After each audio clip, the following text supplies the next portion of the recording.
I've been trading for more than 15 years, and in this video I'm sharing the 13 best and my absolute most favorite price action signals, strategies, tips and tricks that I have come to learn over the last few years.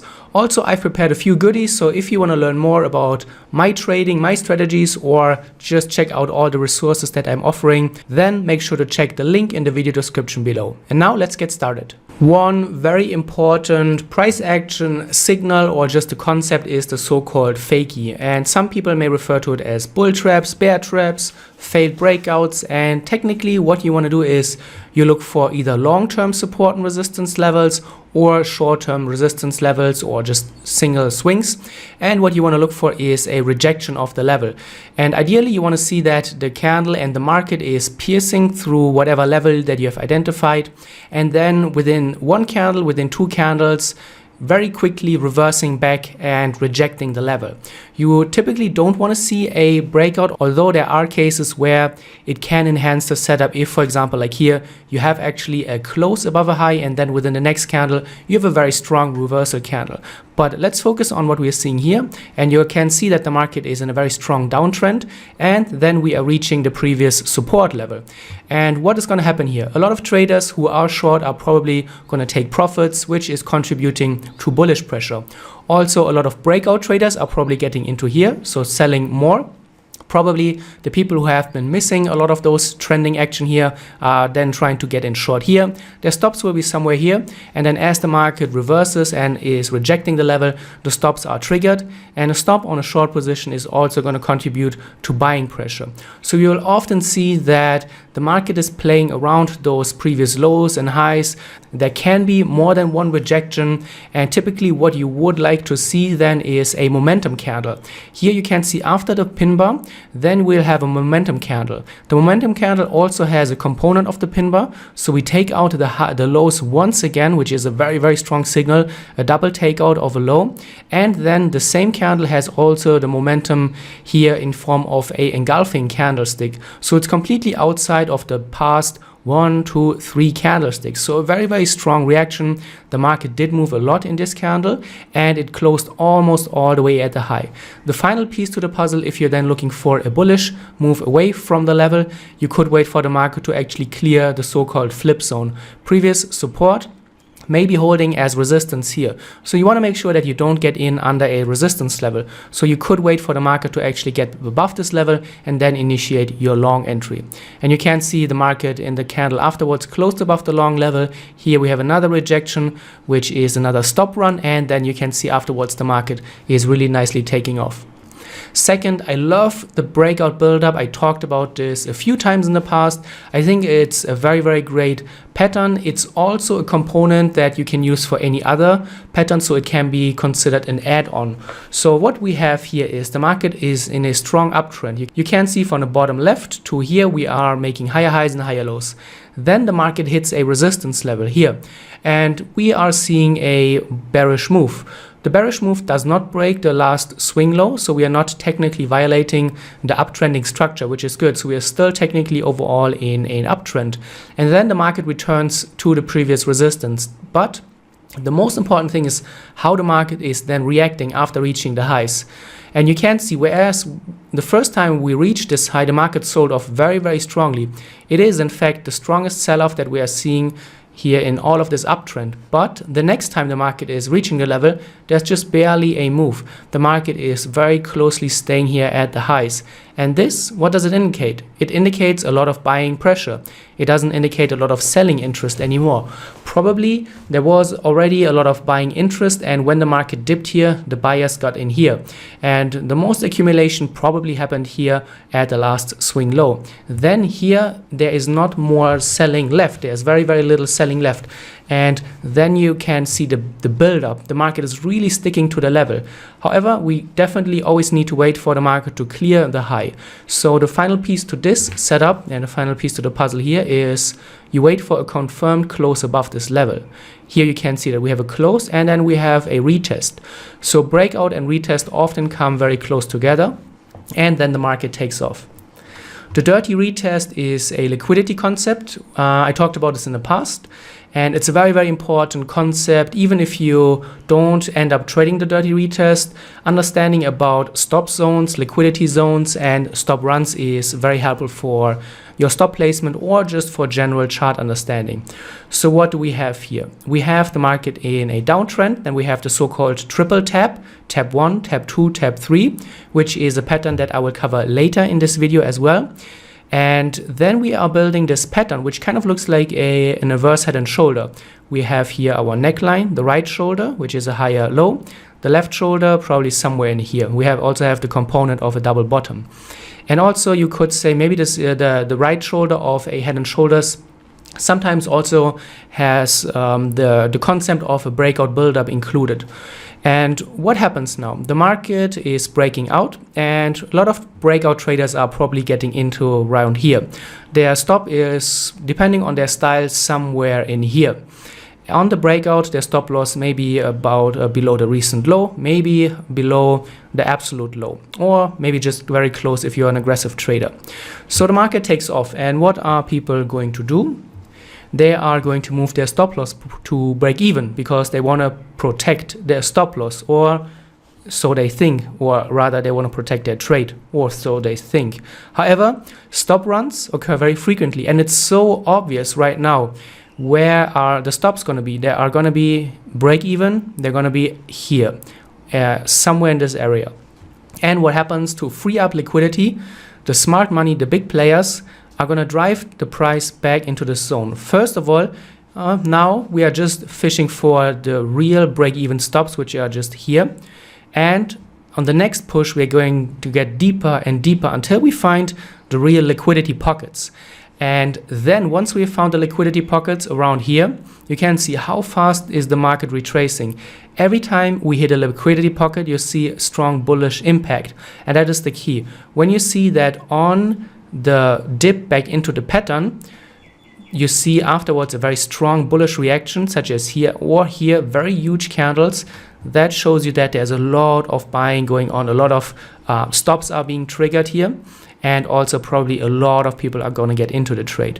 You could then wait for the final piece, which is here. We have established a resistance level, and then once we get above it, you can see that's where potential entries could have been taken. But it's always important to ask yourself, where would other traders have their stop loss, and will they move it to break even, yes or no? And then just react on when the market is coming back to a previous breakout area, for example. How's the market reacting? Do you see strong buying going on? Then that is a very good hint. Flags are a very classic pattern, but if you read any of the classic price action books or books about technical analysis, they often reference flags as one of the most profitable patterns. And flags are trend continuation patterns. So what you do is you look for the overall trend direction. So clearly we are coming here in a downtrend from the top left, and the market is moving lower. And as we have talked about in the past, trends just don't move in one single line to the target. They go back and forth. And the flag pattern is going to help us to get into trend trades. Maybe we have missed the initial move of the trend, or maybe we want to add to our existing position. So what happens is you see that the trend direction is downwards. In a very short time, the market falls. And then we have a flag. The flag is the so-called consolidation.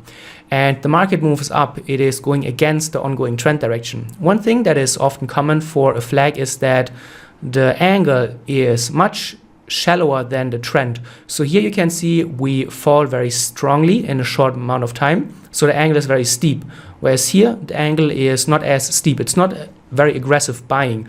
And that distinction and the difference between how strong is the buying versus how strong is the selling is also helping us understand, okay, this is actually or could be a potential flag consolidation, and on the breakout we may go lower and resume the trend.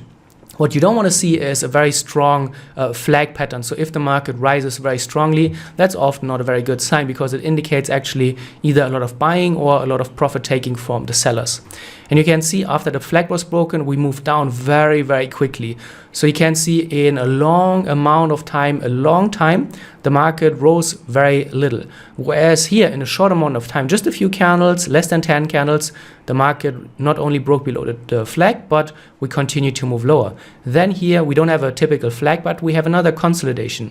And here the market was not even able to go higher. Here we were just able to make equal highs. So whereas here in the initial flag we did have some upwards momentum, here the buyers absolutely had no say over the market. And there were only sellers, probably a few sellers getting out, more sellers getting in at the top. And then you can see the breakout candle, very, very strong. And then we resume. And again, when we resume, that is where the market moves a lot. Whereas in these consolidations, there's barely any movement. Triple tap, one of my favorite patterns. It's a very, very important pattern to note. And the triple tap can help you understand when are trends likely to end and to be over. And ideally, you want to look for a triple tap in an existing trend. So if the market has been trending for a long time and then you see a triple tap, that's where you want to really get interested. And basically, the triple tap just means 3 consecutive higher highs. However, each high is less and less strong. So we can see that the market was very strongly rising higher. And then from here to here, the market barely was able to make a higher high. So that's already indicating a very weak market. Then from here to here, first of all, it took a very long time. Whereas in the trend, you typically don't see that the market takes so much time to move higher. Also, the distance is very long, or very short here. From here to here, there's a very, very small amount that the market was only able to push higher. So this indicates weakness, a lot of weakness in a strong uptrend. Then you can see afterwards we have a lower high. So here the market was not even able to make or get above this high. So a very, very important additional piece to the puzzle. We see here, then the market is breaking the lows of the previous uptrend, and that's where the market really collapses. So the triple tap is the first sign, the lower high is the second sign, and then on the breakout, that's usually where breakout traders and trend reversal traders get in. Price divergences, they're kind of similar to triple taps, they just focus on a few other concepts, or we could say they focus on the same thing, but we're looking at it differently. So we're looking here at a downtrend, obviously, and we can see the downtrend was moving down here very, very quickly and strongly. There was almost no bullish opposition, right? The market just moved down. And then here suddenly we have a strong buying period. So the market moved higher, which it has never done during the past downtrend. So what happened here? Probably a lot of profit taking, people who were short, who got out of their trades, they're locked in the profits. And then maybe a few people who maybe missed the trade or the trend, then got in here on the next leg. But what happens? The next leg here seems to be much shorter. Whereas here the market trended lower for a long time. Then here, for now, we don't see a lot of trending going on. And when we look ahead, you can see we are skipping ahead a little bit, and you can see very strong selling, then strong buying, which is something you don't want to see, and then a very short amount of time of selling only. So we cannot even compare this period down here. Maybe, how much is it? Maybe a fourth of what happened here. So a fourth only of the selling duration here. So there was not a lot of interest in selling. That's the point here. Not a lot of people wanted to sell after we got here. And then the market started to completely reverse and made higher highs and higher lows until it reached this point. So now we have really shifted our bias. I wouldn't say when we look at the market in this way, it doesn't look bearish anymore, right? I wouldn't say it looks really bullish either. It's more like a transition. We are going from downtrend to sideways range. So the market is in a transition period. It is between trending legs. And then the final piece to the puzzle is you would like to wait for the market to clear here this area. And what does this mean? It would mean that the market, if it breaks above this and if it closes above it, it's making a higher high. And it's also breaking out of the transition.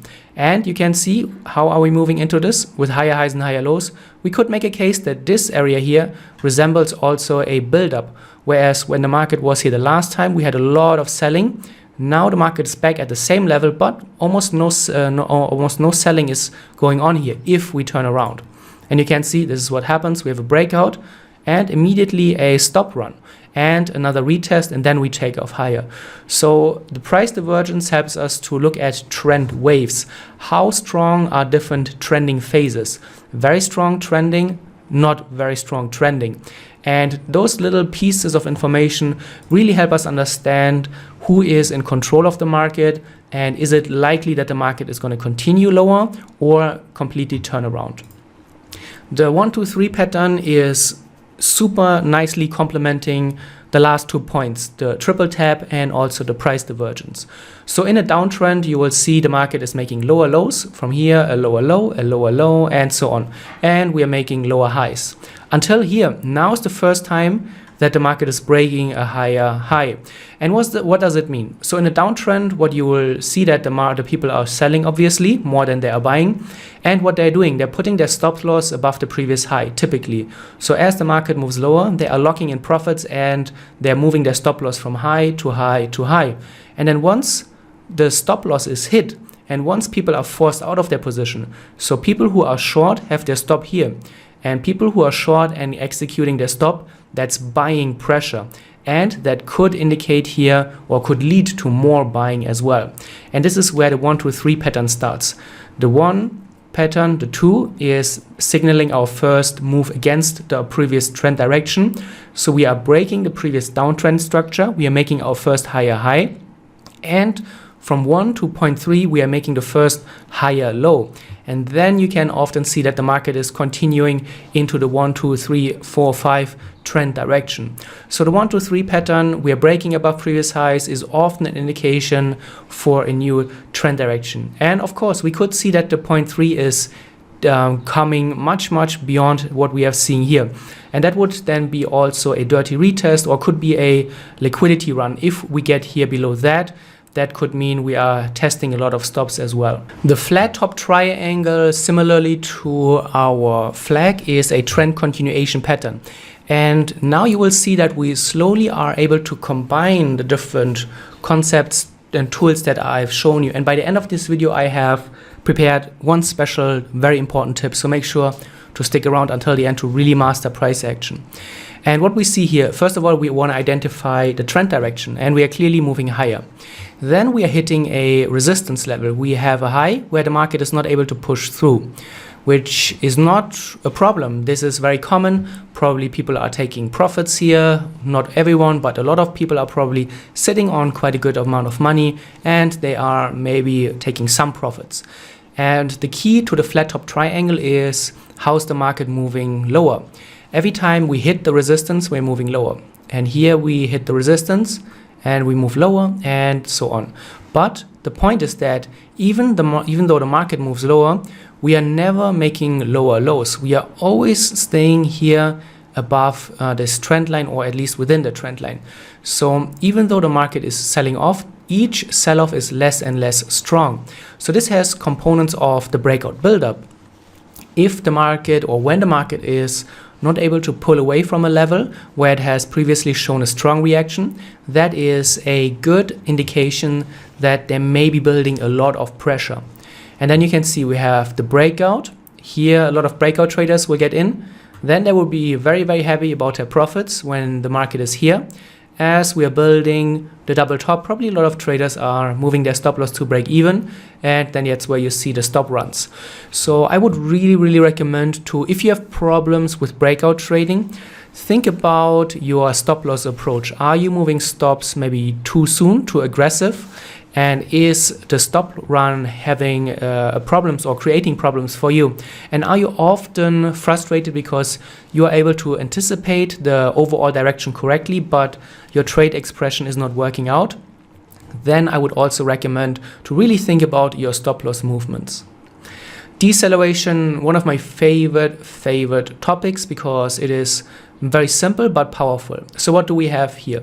First of all, we have a supply zone, and I will come back to supply and demand trading in a moment.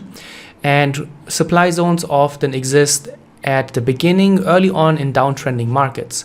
So in here we have a supply zone, and the market dips into the supply zone again. And then we have the concept of deceleration.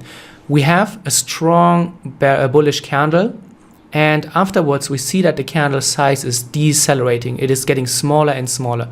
That's a very important point. If you look at downtrends here, for example, or healthy downtrends, you can see that the candle size is decreasing a little bit, but not in a significant way. Whereas if you see that after a very strong candle, the candle size is decreasing significantly, that's an important finding here as well. After the market pushed lower, you can see the next push was followed by a very small inside candle, and then that's where trends reverse. So the deceleration, not necessarily I would say is a time to go short, but it's a first heads up. And what I would recommend, when you see deceleration at a location, at a level, support resistance, supply and demand zones where it makes sense to see a turnaround, then we drop to a lower time frame. So now we are on the 15-minute, whereas we saw the deceleration on the 4-hour. So 15-minute time frame, and here we can see that's a triple tap probably. And also we have a nice pattern. We have a nice support level where we could use a breakout approach. So if we get a breakout, that is where we could, for example, look for a short opportunity. And this is what happens. We have the breakout, and then here we have the dirty retest. So very, very interesting scenario. We can combine 1 to 3 patterns. We can combine breakouts. We have our stop run concept, and we have the higher time frame deceleration, which we are now slowly able to put together in very, very meaningful ways. Now we come to the supply and demand zone, and this is a supply and demand indicator that is coming from pattern alpha, and we are also behind pattern alpha. If you want to learn more about the automated supply and demand zone indicator for TradingView, check the link in the video description as well. It automatically finds the best supply and demand zones for you across all markets, across all the time frames. And the way you want to approach this is identify strong supply and demand areas and then wait for the market to get there. You can see this is the zone that we have identified, and the market comes back to it, and it's deceleration. Here, for example, there's also a supply zone, but there was no deceleration. You can see that the market moved higher, and then the next candle was a continuation. So we don't just trade supply and demand zones blindly, which is very important for any topic and any concept, whether you use support and resistance, whether you look at the previous highs and lows. You never trade them blindly. You always want to wait for some other type of confirmation or signal around it. Here, now we have the signal. We have deceleration. You can see that the market slowed down significantly. And now we could, for example, go to the lower time frame, 15-minute. This is how the deceleration looks on the lower time frame. We have here a double top, lower highs. We have the breakout, and that could be your entry, or if you wait for a stop run, you can see it happen afterwards. A lot of selling going on afterwards, very, very strong reaction here. So very interesting study, and we can slowly start putting things together. The engulfing momentum candlestick is a very important signal, and the way you use it is you identify it on a higher time frame. For example, here we have an engulfing candle on the daily time frame. It's happening at a demand area, which is inside here. And the engulfing candle is showing you here a momentum reversal. We are coming from a very strong selling sequence. We have little parts of a deceleration after strong bearish candles, the bearish candles getting smaller. Also, this is what I call, or what is called, the void. And in Forex, we typically don't have big gaps, such as in stocks, for example, but this is resembling a gap in Forex. And once you cover those big moves, then there's often a lot of demand waiting here at the bottom side, and it makes sense to look for a reversal here. So once we see that, we go to the lower time frame, and here we can see we have here a rejection of the lows. We have a fakie, and then we are back at the previous highs.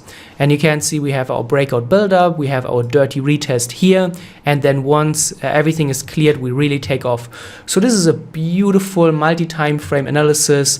We have our higher time frame bias, we have our lower time frame fakie, we have our buildup here, we have the stop loss run zone, the dirty retest, and then you can see the market really explodes. And I now want to conclude with a few final words that really help you to make this all work for you. Because I have been mentoring traders, and I've been making trading courses and working with traders for years and years. And I see that many traders have problems with price action. And one of the reasons, or 5 reasons here, is first of all, blindly hunting for signals. You should not blindly hunt for signals. You should combine the different tools. As I said, don't just use a single support level and then once the market gets there, go long. Don't just use supply and demand. really make sure that you understand the concepts, combine different concepts, and then that will help you greatly increase your performance. Also understand the underlying principles. Don't just remember different patterns, don't just remember how they look and then try to hunt them down. Really understand the principles between buying and selling. Where are people putting their stops? People are getting in, people taking profits, where are they moving their stop loss, and so on and so forth. And this will enable you to look at any chart at any point in time and really understand what is going on, and that is going to really enhance your decision making. Connect signals, just combine different tools. Breakout build-ups are great, dirty retests, and all of those tools can be very nicely combined together. Learn to see imperfections of the market.